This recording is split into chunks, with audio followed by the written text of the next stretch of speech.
Hey guys, just got back from my older two daughters' Beauty and the Beast performance. They absolutely crushed it. I'm super proud of them.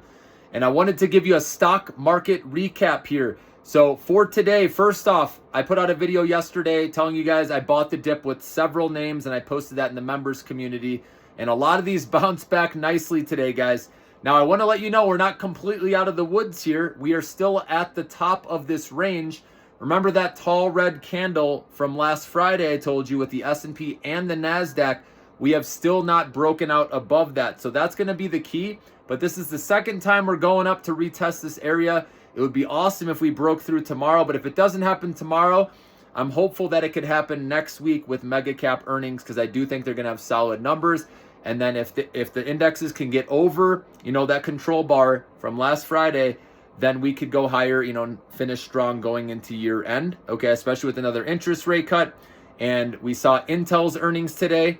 They beat for this quarter, and their guidance actually came up just short of expectations, but the stock was still rewarded because it was better than feared.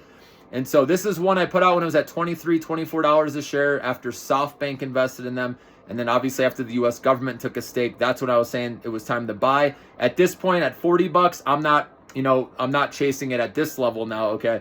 Obviously, if you own it still, though, I'd keep on holding it personally. That's what I would do.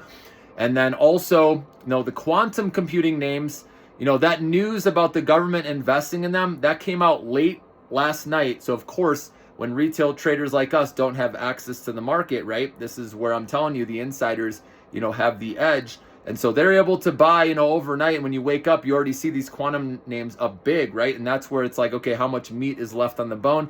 And sure enough, it started off high, but then it kind of faded off. And then now in after hours, they're coming back. So we'll see if it can break above resistance and stay there. Okay, so that'll be interesting to see tomorrow. Obviously, if the government officially does invest in any of these companies, then I think they will. But today we kind of got, back and forth. Are they going to invest? Are they not? And so we'll see here, I'm sure, over the coming days. But we still, again, the moral of the story here is we got to clear above, right, that resistance, that control bar from last Friday. Like I said, we're knocking on the door. The more times it knocks, the higher likelihood of it getting through.